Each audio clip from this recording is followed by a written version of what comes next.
Recording ఇవాళ శుష్క వేదాంత తమో భాస్కర్. ఓకే అమ్మా, చెప్పమంటారా? ఓం శ్రీ సద్గురుభ్యో నమః. 30/10/2025 ఈరోజు మలయాళ స్వామిశ్రీ రచించబడిన శుష్క వేదాంత తమో భాస్కరం అనే గ్రంథం నుంచి శ్రీ లక్ష్మీ మేడం గారు సంభాషణ చేసి వివరణ చేస్తారు.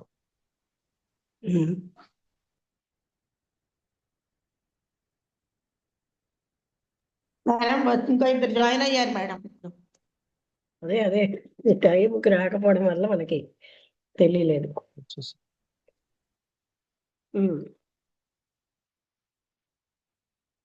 శుష్క వేదాంత తమో భాస్కర్. నారాయణ గారు వచ్చారా? ఇద్దరు నారాయణలు ఒకేసారి వచ్చారు. నేను రికార్డింగ్ ఆన్ చేసేనా? చేశారమ్మా.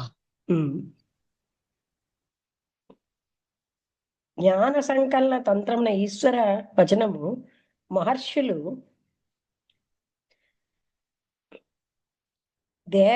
కేవలం తపస్సని చెప్పరు. మరి ఏమన్నా ఉత్తమమగు బ్రహ్మచర్యమునే తపస్సని వర్ణించిరి.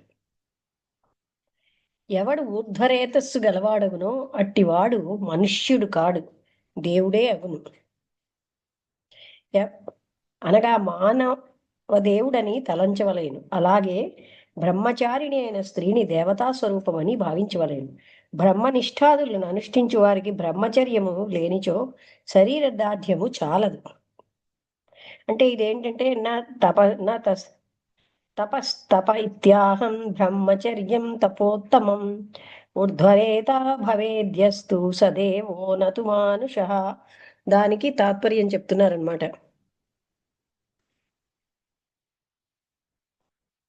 కనుక బ్రహ్మజ్ఞానం కలిగిన వారు దైవస్వరూపులే కదా. శతబిందువుల రక్తాంశము నుండి ఏకబిందువు వీర్యం ఏర్పడనని ప్రాచ్య పాశ్చాత్య వైద్య కోవిదులు చెప్పుచున్నారు. ఇది స్థూల బ్రహ్మచర్యమే అగును. సూక్ష్మ బ్రహ్మచర్యమున నరకపోయినా గొప్ప ఆత్మలాభమే ఉండదు.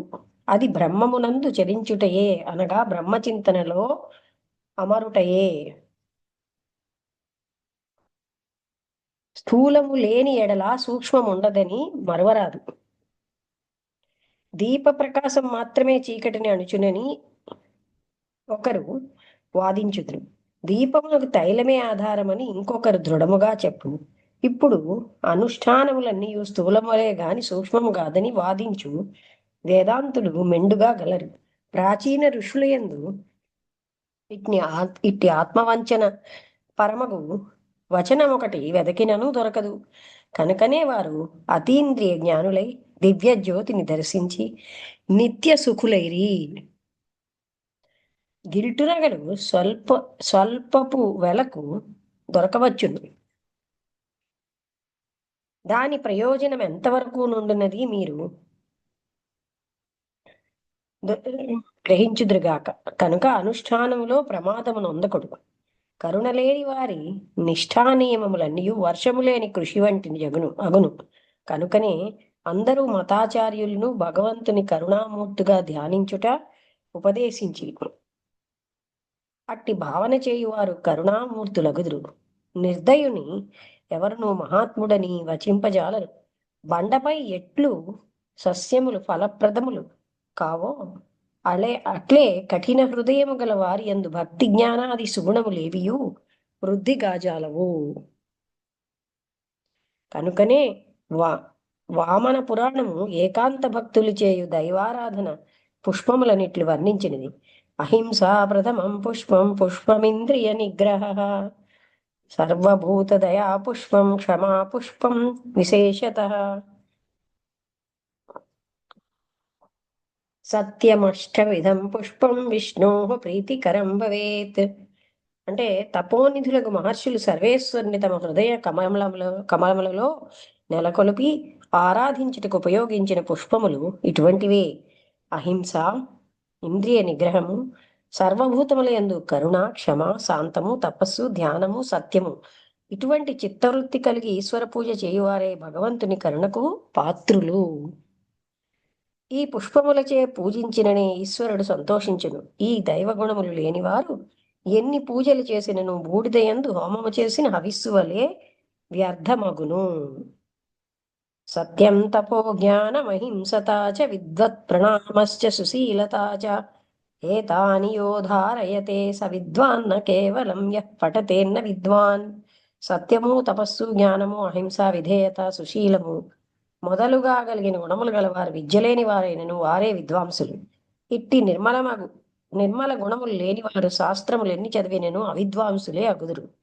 పైన ఉదహరించిన గుణములు లేని వారే శాస్త్రము మాత్రము చదివి చెప్పి నేర్చిన వారిని గురువుగా భావించు వారి గతి క్రింద వివరించబడుచున్నది. జ్ఞానహీనం గురుం ప్రాప్య కుతో మోక్షమహాప్నుయాత్ భిన్ననా శ్రయన్నబ్ధౌ యథా పారం న గచ్చతి. జ్ఞానము లేని గురువును ఆశ్రయించిన ఎట్లు మోక్షము కలుగును. రంధ్రము గల నావలో ప్రయాణము చేసిన ఒడ్డు చేరక సముద్రములో మునుగుదురు కదా. పరిశుద్ధాత్మలకు మిత్రులారా, జన్మములన్నిటిలో మానవ జన్మము అత్యుత్కృష్టమని సర్వజనులు ఒప్పుకొనుచున్నారు. ఇట్లుండగా ఏ విషయములో మనుష్యులు శ్రేష్ఠులనుట విచారణీయం గదా, దేహేంద్రియాది సౌఖ్యముల్లో కాదు. మనుష్యులు శ్రేష్ఠులంట ఏమనా ఇవి వారి వారి మనోభావనను అనుసరించే ఉండును. అమేధ్యమును భుజించి బురదలో పొరలుచుండు పందికిని మేధ్యమును ఆహారము చేసి హంసతూలిక పాన్పుపై విశ్రాంతి నందు మానవునికి యథార్థముగా విచారించిన మనస్సుఖం ఒకే విధముగా ఉంటుంది. ఇక మీ కరుణ, పరోపకారము, దైవభక్తి మొదలైన వానిని అనుసరించుటయే శ్రేష్ఠత్వం ఉండవలేదు. చిన్న తృణము మొదలు దేనిని పరిశోధించినను కరుణలేని మనుజుడు తప్ప తదితరములన్నీయు పరోపకారమే చేయుచున్నవి. రుణాదులు గోవు, అశ్వ, గజ, అజాదులకు ఆహారము కొరకై స్వశరీరార్పణ చేయుచున్నవి. అజం అంటే మేక. గోధుమ, వరి మొదలైనవి లేనిచో మనుష్యులు బ్రతకగలుగుదురా? మామిడి, చింత, పనస మొదలైన వృక్షములన్నీ సదా సర్వ విధములుగా మానవాది జీవులకు సేవయే చేయుచున్నవి. ఇవి లేనిచో మానవులు సుఖముగా జీవింపజాలరు.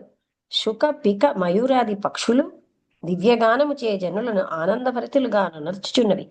కోడి మొదలైన గృహశుద్ధి, కాల నిర్ణయ కార్యములు నెరవేర్చుచున్నవి. మీనములు జలమునెంతో శుద్ధీకరింప తోడ్పడుచుండు చూడలేదా? మేకలు, గోవులు, అశ్వములు మొదలగు జంతువులు యావజ్జీవితము మానవుల సేవ కొరకే తమను అర్పించుచున్నవి. త్రాగుటకు పాలు, కట్టుటకు బట్ట, తింటకు తిండి, ఇవి అన్నీ వాటి వల్లనే మనుషులకు లభించును. వీని మలమూత్రములు కూడా మనుష్యులకు ఉపయోగకరమైనవి. ఆహా, ఇవి నీచ జీవులని అనుటకు, వీటిని అన్నిటినీ మృత్యుపాలు చేయు మర్త్యుడు ఉత్తమ జన్మము గలవాడనుటకు సిగ్గులేదా?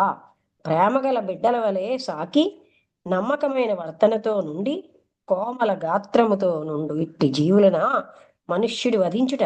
మనుష్యులకు ఆహారమైన అసంఖ్యాక ధాన్యాది ఫల మూలాదులను దేవుడు ఎవరికై సృష్టించినని విచారింపకూడదా?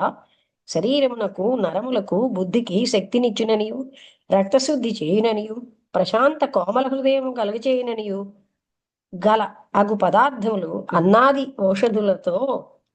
ఔషధులలో మెండుగా గలవని పాశ్చాత్యులు కూడా ప్రత్యక్షముగా చూపు కాలమున ఈ రాక్షస కృత్యం మార్పవలెన విటమినులు, ఖనిజ లవణములు, నైట్రిజన్ మొదలగు శరీర ఇంద్రియ పోషణ పదార్థములు ఎన్నో ధాన్యపు గింజలలోనూ శాకాదుల యందు కలవు కదా.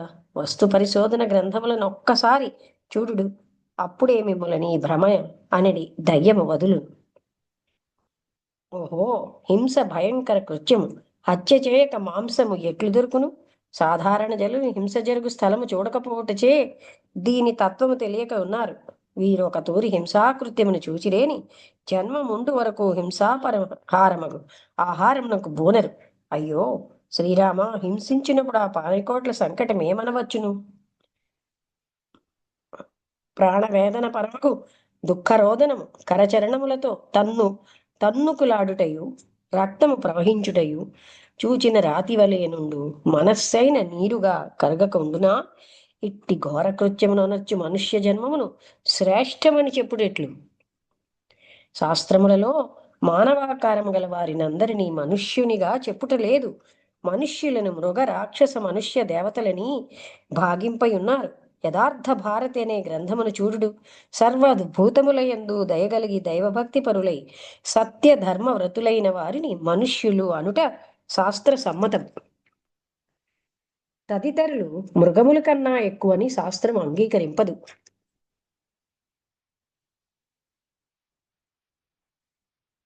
ఒక్కసారి ఇది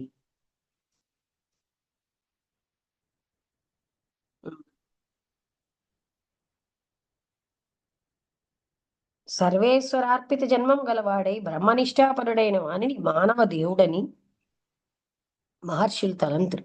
ఈ కానుపించి ఇంద్రియాది దృశ్య సుఖములను అనుభవించి సుఖించుట మానవ జన్మం యొక్క ప్రయోజనమని తలంపకుడు.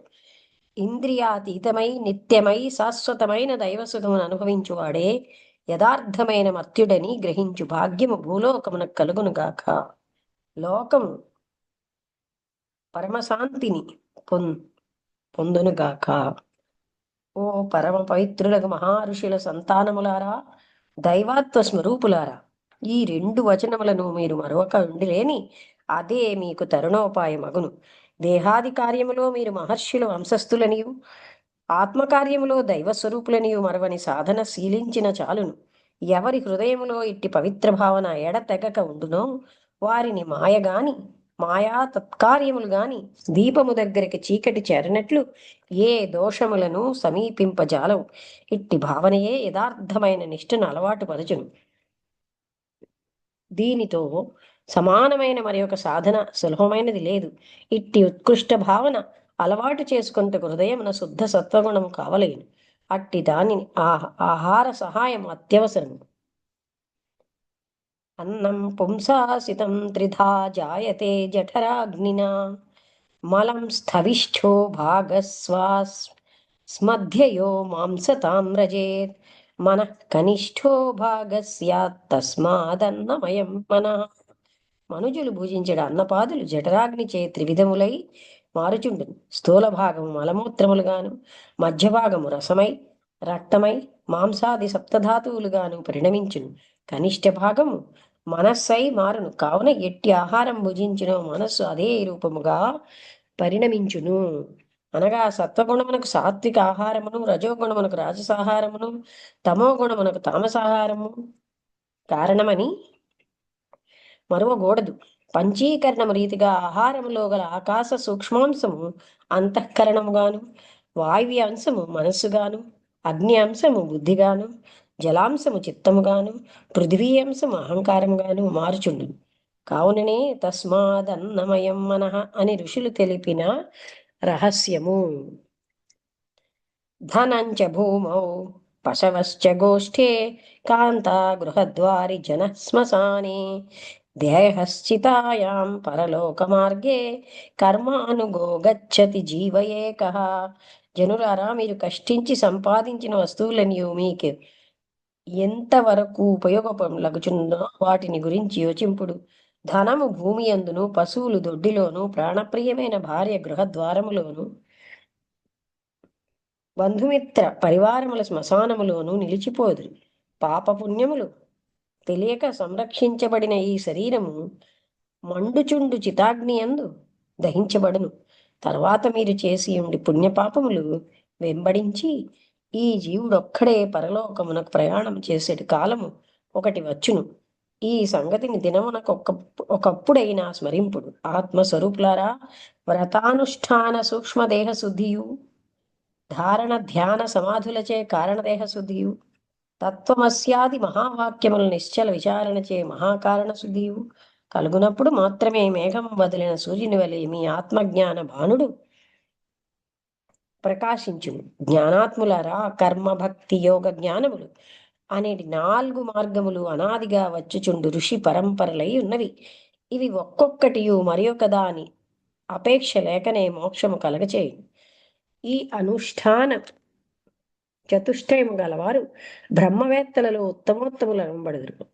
వీటిలో ఏదైనా ఒక్కటి ముఖ్యము కాను తక్కినవి మూడును గౌణములుగా కలవారలదు. ఉత్తములు అనంబడుదురు. పై చెప్పిన వాటిలో ఒకటి ఉండి తక్కినవి లోపించి ఉండు వారిని మధ్యములు. ఏదైనా ఒక్కటి మాత్రము కలిగి తక్కినవి బొత్తిగా లేని వారిని కనిష్ఠులని మహర్షులు తలంతురు. నాలుగింటిలో ఒక్కటి మాత్రము కలిగి తక్కిన వాటిని నిందించు వారిని బ్రహ్మవేత్తలలో నికృష్టులని ఏ తలంచవలెను. సాధారణ జ్ఞానులకు ఒకటి ముఖ్యముగాను ఇతరములకు మూడు గౌణములుగా ఉండును. నాలుగును సమానములుగా నుండి సమముగా బోధించువారు దైవావతార కారణ గురువులగుదురు. ఇవి నాలుగును ఒక్క పర్వతోపరిభాగమునకు నాలుగు దిక్కులలో సమానములగు నాలుగు మార్గములని గ్రహించువారు ధన్యాత్ములగుదురు. ఎచ్చట భక్తియు విరక్తియు శాంతియు కరుణయు కలిగి ఉండునో అచ్చటికి ముక్తియును స్వయముగా వచ్చి చేరును. సర్వస్తరతు దుర్గాణి సర్వో భద్రాణి పశ్యతు సర్వ సద్బుద్ధిమాప్నోతు సర్వత్ర నందతు. అహింస, ఈ చాప్టర్ ఇక్కడికి అయ్యింది. అహింస పరమో ధర్మ అని మరొక చాప్టర్ మొదలవుతోంది. ఒక్క నిమిషం. వర్షం కాన్స్టెంట్ గా పడదు, ఆగదు.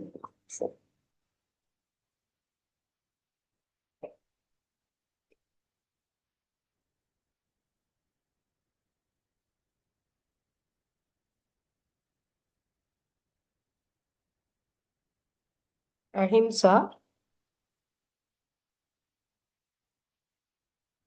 పేజ్ నెంబర్ ఎంతకు వచ్చాము చెప్పాల్సింది, చూడలేదు. ప్రబోధాత్ పరమం సుఖం. అహింస పరమో ధర్మ అంటారు. ఏది పాడు ఇటువంటి అయిపోయింది.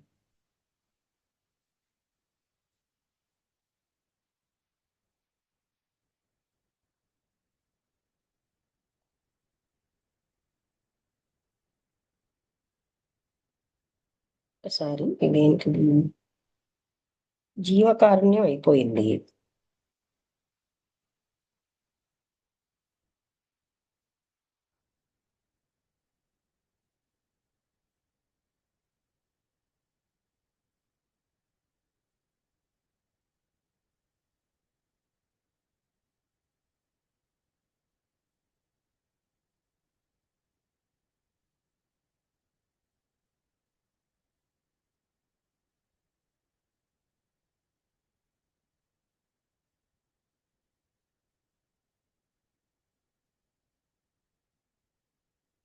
అహింస పరమో ధర్మ అంటే, ఓ పరమ పవిత్రులకు ప్రియ సోదరి సోదరులారా,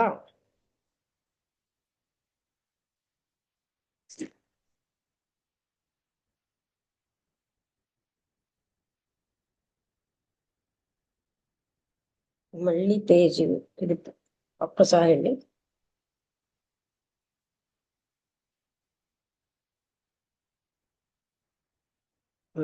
పేజ్ నెంబర్ చూడాల్సింది, అప్పుడు చూడలేదు.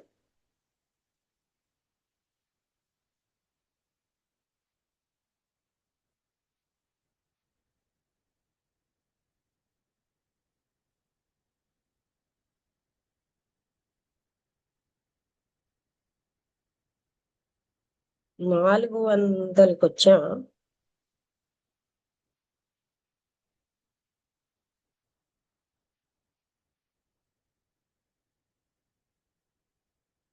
ఇప్పుడు అది పడిపోవాల్సిందని పట్టుకోవడంలో పేజ్ పోయింది.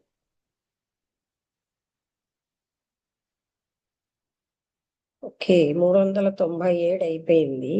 98, 99. దయ. అహింస పరమో ధర్మ అన్నది అవ్వాలి కదా. దయ తర్వాత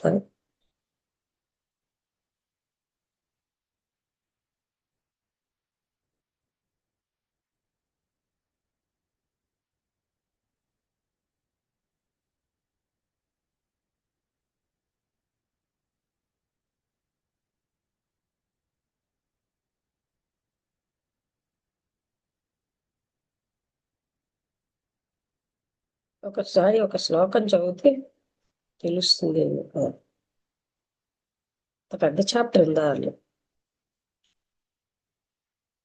మిథ్యా ప్రపంచం యొక్క వాసన అంతఃకరణం సత్యమైన బ్రహ్మభావన విచ్ఛిన్నమై తైలధార వలె నిరంతరము ఉండుట కొరకు నిరావరణ సూర్యుని వలె సదా దైవభావము కలిగి ఉండుటకని నిత్యముక్తి అనడి మోక్షం. ఇట్లే ఇంత పెద్ద చాప్టర్ ఇప్పుడు చదివిందేనా? అన్ని చిన్న చాప్టర్లు ఉన్నాయి చివరిలో.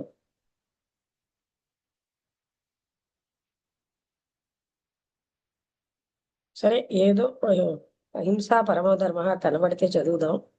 ఇక్కడ ఏంటంటే ఆనందో బ్రహ్మేతి వ్యజానాత్ ఆనందాధ్యేవ కల్విమాని భూతాని జాయంతే ఆనందేన జాతాని జీవంతి ఆనందం ప్రయంతి సంవిశంతి. అంటే ఈ సమస్త భూతములకును ఆనందమగు బ్రహ్మము నుండియే పుట్టుచున్నవి. పుట్టిన భూతకోట్లన్నీ అట్టి ఆనందమగు దైవములో జీవించుచున్నవి. మరల ఈ జీవకోట్లన్నీ అట్టి ఆనందములోనే విలయమొందుచున్నవి. కనుక అట్టి ఆనందమే బ్రహ్మమని తెలుసుకొనుము అని శృతి చెప్పుచున్నది. కావున సోదరి సోదరులారా, మీరందరూ అట్టి ఆనంద స్వరూపులే. ఒక్కొక్క మత ప్రవక్తయు ఈశ్వరుని పొందిన వారే. ఏ ప్రకారమైనను జీవుని యొక్క అజ్ఞానము తొలగిపోయినా చాలును, అనగా త్రిగుణముల నుండి విముక్తి కలిగినా చాలును. నాగసర్పము యొక్క విషము ఎక్కిన వారికి విష విమోచనము కొరకు ఒకే విధముగా మూలిక అనగా ఔషధము కాదు, విష సంజీవని మూలికలు అనేక విధములు గలవు. అలాగే విష నివారణ మంత్రములను బహువిధములు. కావున సోదరి సోదరులారా, మీరందరూ అట్టి ఆనంద స్వరూపులే. ఒక్కొక్క మత ప్రవక్తయు ఈశ్వరుని పొందినవారే.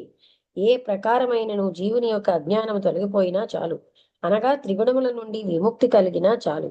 నాగసర్పం యొక్క విషము ఎక్కిన వారికి విష విమోచనం కొరకు ఒకే విధముగా మూలిక అనగా ఔషధము కాదు, విష సంజీవని మూలికలు అనేక విధములు గలవు. అలాగే విష నివారణ మంత్రములను బహువిధములు. ఒకే మంత్రము మాత్రము కాదు, గారుడ మంత్రము, కశ్యప మంత్రము మొదలగు మంత్రములను బహువిధములు గలవు. ఏ మంత్రమైనను విష నివారణమే మనకు కావలసింది. అలాగే విరోచనమునకు కొందరు కొన్ని రకముల చూర్ణములను, మరికొందరు కొన్ని రకములకు భస్మములను, ఇంకా కొందరు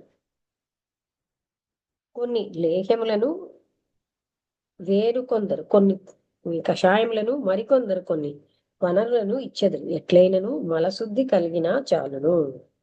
అలాగే కొందరు భక్తులు శ్రీకృష్ణ భక్తి చేత తన్మయులైరి, మరికొందరు శ్రీరామ భక్తి చేతనే మాయా విముక్తులైరి. ఇక కొందరు శివభక్తి వల్లనే అవిద్య దూరులైరి. కొందరు శ్రీ నారాయణ భక్తి చేతనే జీవన్ముక్తులైరి. కొందరు దేవీ భక్తి వల్ల దివ్యులైరి. కొందరు శ్రీ దత్తాత్రేయ ఉపాసన చేతను త్రిగుణ రహితులైరి. కొందరు యోగము చేతను మాయ నుండి వియోగము గలవారై. కొందరు జ్ఞానము చేతను అజ్ఞాన రహితులైరి. కొందరు నిష్కామ కర్మ చేతను నైష్కర్మ జ్ఞానము చేతను అజ్ఞాన రహితులైరి. కొందరు నిష్కామ కర్మ చేతను నైష్కర్మ్య సిద్ధిని పొంది ఉండిరి. కొందరు ఆత్మచింతన చేతను అనాత్మ నుండి వేరుపరిచి, కొందరు బ్రహ్మచింతన చేతనే బ్రహ్మత్వమును పొందిరి. ఈ విషయములన్నీ శాస్త్రములచే మనకు గోచరములగుచున్నవి. ఎట్టి విధమైనను జీవులకు అజ్ఞానము నశించిన చాలు, అప్పుడు పై చెప్పిన వారందరూ ఒకే జ్ఞానము కలవారగుదురు. మార్గములన్నిటిలో సులభ మార్గము ఏది అని మీరెవరైనా అడిగినచో ఈలాగున సులభముగా జవాబు చెప్పవచ్చును.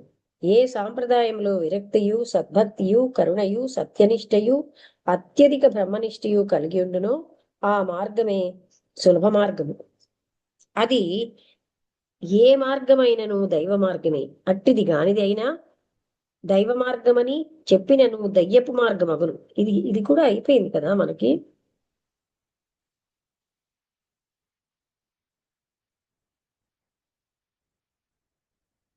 యోగహీనం కథం జ్ఞానం మోక్షదం భవతి ధ్రువం తస్మాద్యోగం చ జ్ఞానం చ ముముక్షు దృఢమభ్యసేత్.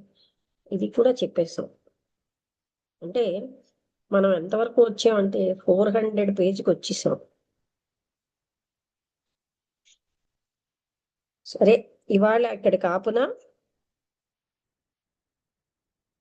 అంటే ముఖ్యంగా మనం జంతువులను చంపడం విషయంలో మొట్టమొదటిగా చెప్పారు. అంటే ఎంత క్రూరత్వం లేకపోతే జంతువులను చంపగలం. ఆ జంతువులు చనిపోవడం చూస్తే ఆ చంపిన చోటకి వెళ్తే ఎవరు మళ్ళీ ఆహారం తినలేరని చెప్తున్నారు. ఇదిగో అహింస పరమో ధర్మ అంటే ఈ పేజీ నెంబర్ గుర్తుపెట్టుకోండి, 412 అండి. అది మనం అంతవరకు వచ్చేసాం, వెనక్కి వెళ్ళవలసి. ఇది ట్యాబ్ అన్నమాట, వెనక్కి వెళ్ళిపోతుంది. నమస్తే మేడం. చెప్పండి. 26వ తారీఖు ఆదివారము 406 నుంచి స్టార్ట్ అయింది మేడం. అదే నేను చూడండి, ఆ పొరపాటున వెనక్కి వెళ్ళడం టైం వేస్ట్ అయింది. ఇప్పుడు ఏంటంటే అహింస పరమో ధర్మ అనేది ఇక్కడి నుంచి చిన్న చిన్న టాపిక్స్ ఉన్నట్టున్నాయి. అంటే ఇంకా లాస్ట్కి వచ్చేస్తున్నాయి. ఓకే అమ్మా, 412 పేజీ నెంబర్. అది ఈ రోజు 412 అండి. ఓకే, రాసి పెడతాను. 412 దగ్గర ఆపుతున్నాను. ఎందుకంటే లేదా అది చదివినా మీరు ఇప్పుడే వచ్చినట్టున్నారు.